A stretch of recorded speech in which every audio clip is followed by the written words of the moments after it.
A video of the persecution of a 13-year-old boy named Eider is circulated on social media. The incident was recorded in a video and was carried out by several police officers until the boy was killed. Then we see a soldier named Abdul who is having a press conference at the police station. He says that the boy in that video is his younger brother.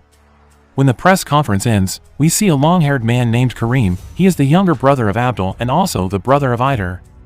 Because the identity of the police or the perpetrators of the murder of his brother is not yet known, Karim throws a Molotov bomb in front of the police station. Chaos ensues after that.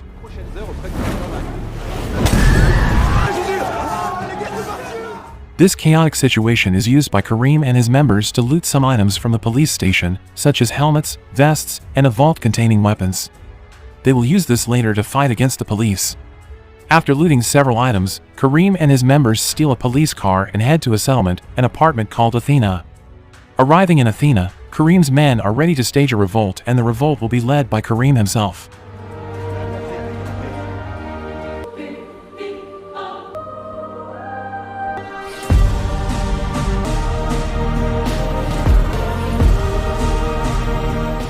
Then we meet a policeman named Jerome who is getting ready with other policemen to go to Athena. We can see that the police are a little worried about a man named Sebastian, and the police have been watching Sebastian for a long time. Who is Sebastian? Why are they so afraid of them? We will know later. This is Mokhtar. He is the eldest brother of Abdul, Karim, and Eider. Mokhtar is a cocaine user. He is also a dealer and seller of illegal weapons. During this chaos, Mokhtar is still trying to send his illegal weapons from Athens out of there by using an ambulance. Then he plans to go to the forest to bury the weapons until the situation calms down a bit, since he is afraid that the police will find his weapons. However, it turns out that the way out of Athena has been blocked by Karim's men. Therefore, Mokhtar and his men choose to hide for a while and store the illegal weapons in an empty house, since the police will soon enter Athena. Out of anger, Mokhtar violently beats Karim's members. While Karim's members can't do anything, they hesitate to fight Mokhtar back, since Mokhtar is the older brother of the leader. On the other hand, the residents of Athena begin to panic because of Karim and his men who rebel against the police. The residents don't want to leave Athena, and they corner Abdul, who is there since Abdul is Karim's brother. Abdul, as the mediator, immediately tries to find Karim to persuade him to stop his actions. While he is looking for his brother, Abdul sees Sebastian, the man the police feared. Sebastian looks fearless and seems relaxed in this situation. Abdul decides to keep Sebastian in a room so he doesn't get influenced by Karim. After that, Abdul returns to search his house. Then he sees a group of people who are praying for his brother. He also meets his mother, who tells him to pray for his late brother. Karim is seen there, but suddenly, they have to stop their activity. Then Karim disappears again. Abdul asks his sister where his mother and Karim are, but instead, his sister gets angry and orders Abdul to help Karim fight the police because she thinks Abdul is siding with the police. Outside, Abdul helps several residents to evacuate themselves. At the same time, Abdul finds his mother. The mother tells him to take care of Karim because Karim is actually a weak child. After that, the pushing and shoving between the police and the residents are unavoidable. This is what happens next. On the other hand, Karim, as the leader of the group, continues to fight against the police and orders his members to drop a refrigerator from the highest floor of the building. After that, the police throw tear gas at Karim, and then, after bandaging his wound, Karim hears from one of his members if the police forces barge in from another block of the settlement. Karim runs, ready to confront the police along with his members.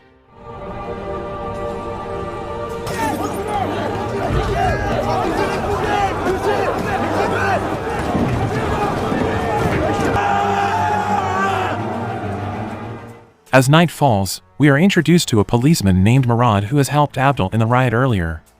Abdul, who is a military man, is asked to cooperate with the police or the police will enter Athena forcefully. Meanwhile, Karim, as a leader, speaks firmly to his members. If we are not thugs who can only burn things, we only need the name of the policeman who killed Eider. Karim does not believe the media that says that the perpetrator is not the police. Then Karim has a plan. He orders his members to kidnap one of the policemen to be held hostage. At that moment, the police begin entering Athena. Karim's men greet the arrival of the police by lighting fireworks into the sky.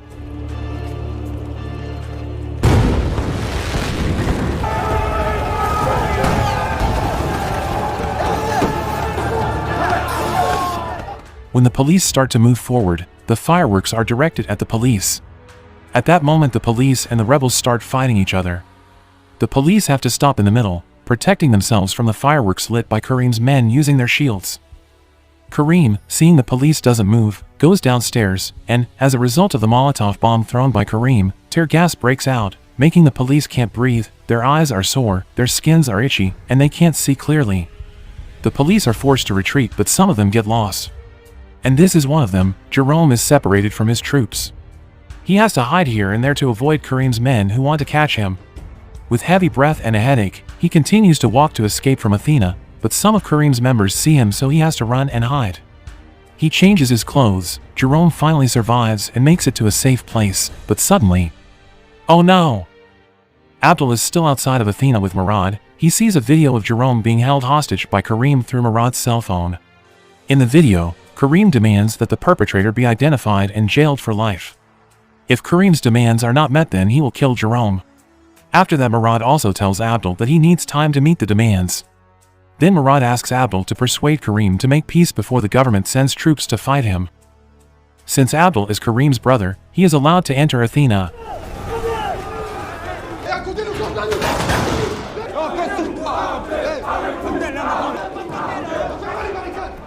Abdul tries to persuade Kareem. Kareem says that he won't stop because the police and the government always protect the murderers.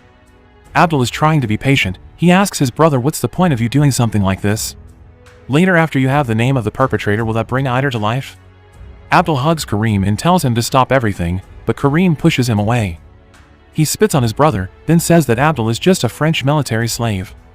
It should have been Abdul who is dead, not Aider. After hearing that, Abdul immediately takes Jerome away from there. Kareem and his members chase the two of them while shooting fireworks. Arriving outside, they are instructed to stop and lie down by the troops, and suddenly, the police shoot them, but it's Jerome who gets hit.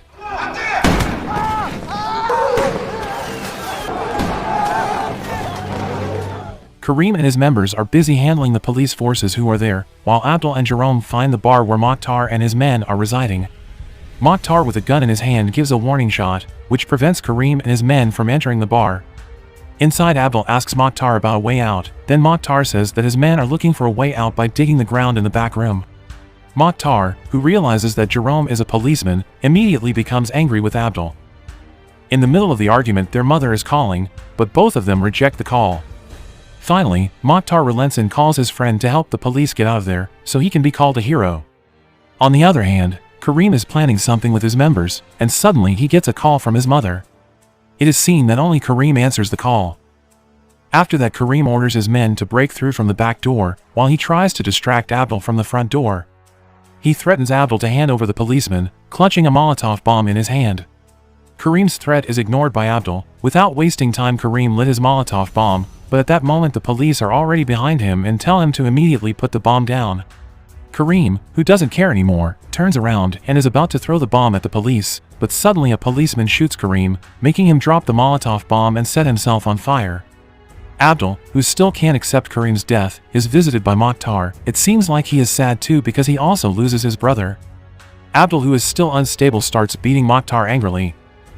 After Kareem's death, Abdul takes over his role as the leader of the rebellion to avenge his brothers. An angry Abdul goes to Jerome. At the same time, a call comes from the police, saying that the policeman who shoots Kareem is not one of them.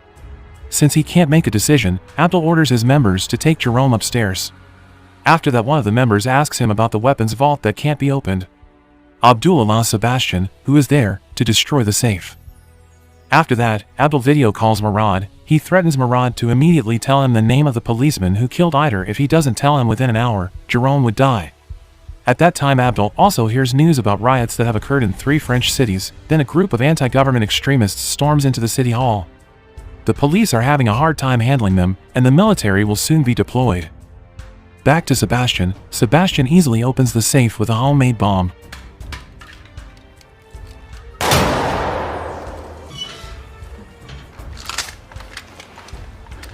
After giving weapons to several members, Sebastian orders them to put gas cylinders and spill gasoline in some places he has pointed.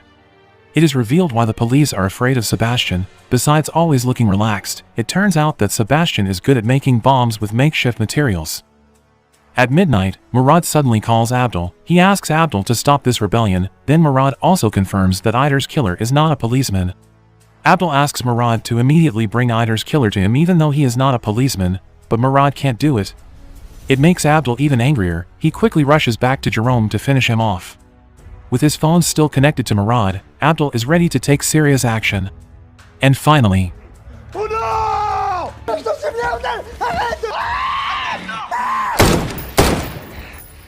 Seems like Abdul still has a conscience. After that, everyone is rushing out of the building, and so does Jerome. This building will be blown up by Sebastian. Abdul is alone, staring blankly into space, thinking about what has happened to his family. Then we see Jerome and other members take off their clothes, then walk out of the building to surrender themselves. The next morning, Sebastian has arranged dozens of gas cylinders in the corners of the room while Abdul is sitting in the next room. At that moment, several policemen are seen behind the window, checking on who is still there. And then...